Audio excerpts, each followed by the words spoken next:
بسم اللہ الرحمن الرحیم پرچار پروگرام کے ساتھ میں ہوں آپ کا میزبان احمد نواز خان۔ گزشتہ دنوں میں سینٹ سے ایک بل پاس ہوا ڈومیسٹک وائلنس، گھریلو تشدد کے نام سے، اور اس بل میں بہت ساری ایسی چیزیں ہیں جو ہمارے معاشرے اور اسلامی اس سے بالکل متصادم ہیں، اور بالکل جس طرح یورپ اور ویسٹ کا جو کلچر ہے اس کو یہاں پر پروان چڑھانے کی کوشش کی جا رہی ہے، اور اس میں جو دینی اور بعض جو سیاسی اور مذہبی جماعتیں ہیں وہ بھی پریشانی سے دوچار ہیں، اور اس حوالے سے انہوں نے اپنے تحفظات بھی آگاہ کیے، اور یہ بل ہے ہم آپ کو پڑھ کر سناتے ہیں اس میں کیا چیزیں ہیں، پھر آپ نے اس بارے میں خود فیصلہ کرنا ہے۔ گھریلو تشدد یعنی کہ ڈومیسٹک وائلنس، اور اس میں جو دکھایا گیا ہے کہ گھریلو تشدد سے مسئولہ اعلیٰ کی جانب سے خواتین، بچوں، نادار اشخاص یا کسی بھی دیگر شخص کے خلاف ارتکاب کردہ جسمانی، جذباتی، نفسیاتی، جنسی اور معاشی استحصال کے تمام افعال مراد ہوں گے جس کے ساتھ مسئولہ اعلیٰ گھریلو تعلق میں ہو یا رہ چکا ہو، جو کہ متضرر شخص میں خوف، جسمانی یا نفسیاتی ضرر کا باعث بنتا ہو۔ اس دفعہ کے یہ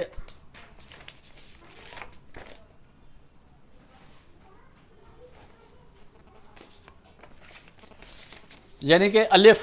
جسمانی استحصال سے مراد تمام افعال جن کے ذریعے سے نادار شخص کو جسمانی ضرر دیا گیا ہو، اور اس میں مجموعہ تعزیرات پاکستان کے ابواب 16(F) 17(20) الف کے تحت تمام جرائم شامل ہیں، بعد ازیں جس کا حوالہ سے اس دفعہ میں PPC کے طور پر دیا گیا ہو۔ جذباتی، نفسیاتی اور زبانی استحصال جہاں متضرر شخص مسئولہ اعلیٰ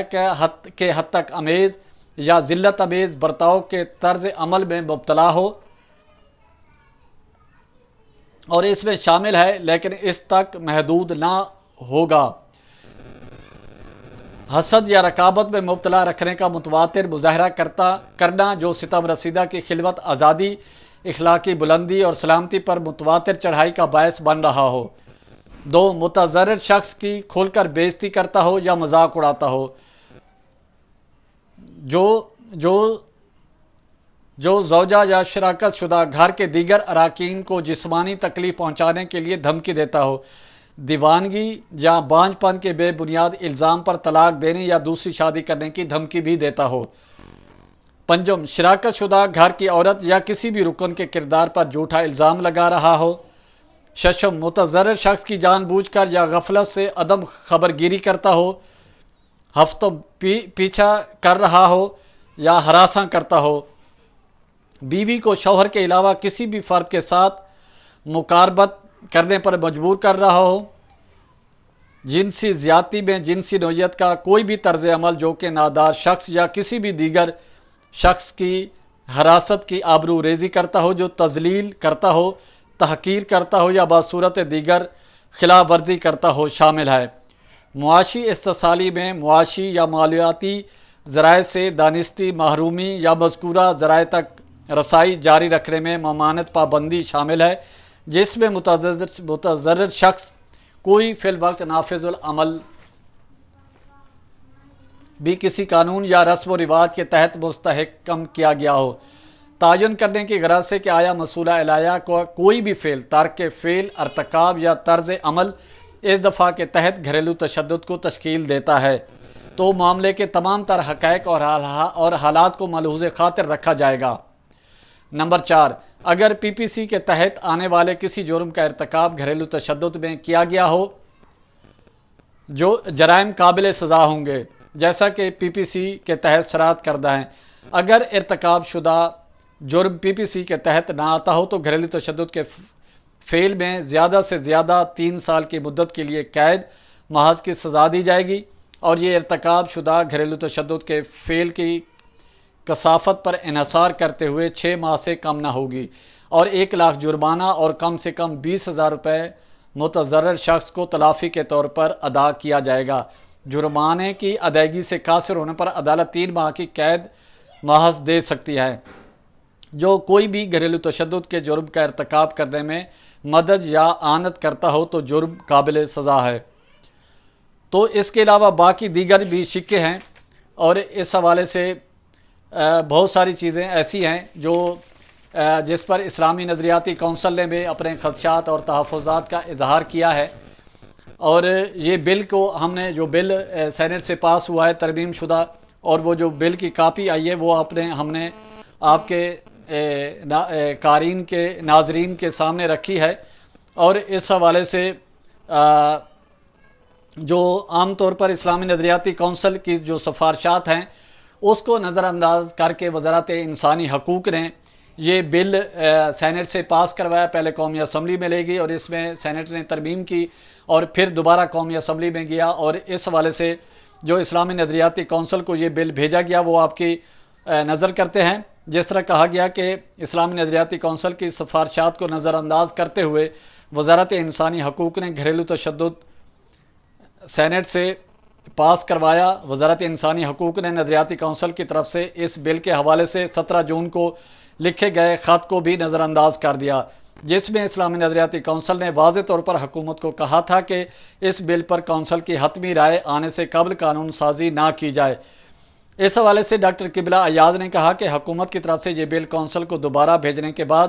شک وار تفصیلی جواب دیں گے۔ تفصیل کے مطابق وزارت انسانی حقوق نے اسلامی نظریاتی کونسل کی سفارشات اور خط کو نظر انداز کرتے ہوئے گھریلو تشدد تدارک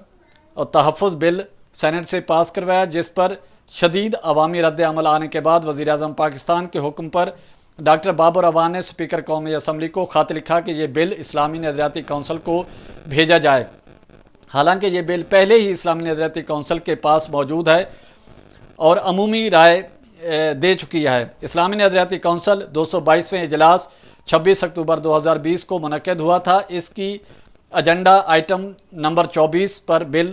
موجود تھا، اور یہ بل کونسل کے رکن عبدالحکیم اکبری نے اجلاس میں پیش کیا تھا۔ اس کے ساتھ اس بل کے حوالے سے justice for father and children نامی NGOs کے چیئرمین یاسر عباسی نے بھی اسلامی نظریاتی کونسل کے چیئرمین ڈاکٹر قبلہ ایاز کے نام خط لکھ کر توجہ دلائی تھی۔ کونسل نے اس اجلاس کے بعد اپنی پریس ریلیز میں کہا تھا کہ شیریں مزاری کی طرف سے پیش کردہ جو بل ہے گھریلو تشدد بل کا کونسل نے جائزہ لیا۔ کونسل نے قرار دیا کہ گھریلو تشدد اس وقت گمبھیر سماجی مسئلہ ہے جس کا سدباب ضروری ہے، تاہم مذکورہ بل میں کچھ دفعات پر کونسل کے تحفظات ہیں۔ اس سلسلہ میں جلد ہی ایک جامع متبادل مسودہ قانون کونسل کی طرف سے تیار کیا جائے گا۔ بعد ازاں 17 جون 2021 کو DG اسلامی نظریاتی کونسل ڈاکٹر انعام الحق نے وزارت انسانی حقوق کو خط لکھ کر کونسل کے موقف سے آگاہ کیا، جس میں انہوں نے تحریر کیا کہ کونسل نے اپنے 222ویں اجلاس گھریلو تشدد بل کے حوالے سے یہ فیصلہ کیا ہے کہ اس بل کو دفعہ 2 سے دفعہ 12 تک، پھر دفعہ 16،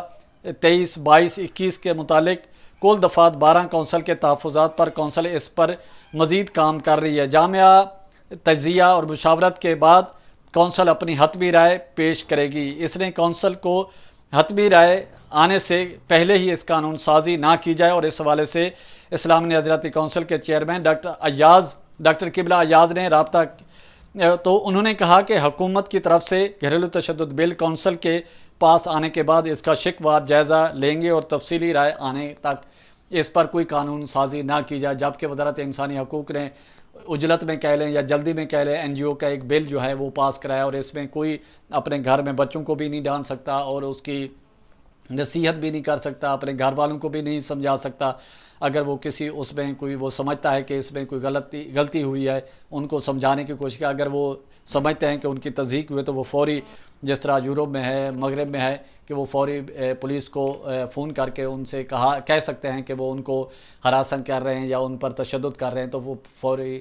پولیس جو ہے وہ والدین کو یا خاوند کو پولیس اپنی کسٹڈی میں رکھ سکتے ہیں اور عدالت اس کو سزا بھی دے سکتے ہیں۔ اسی کے ساتھ پرچار کی ٹیم کو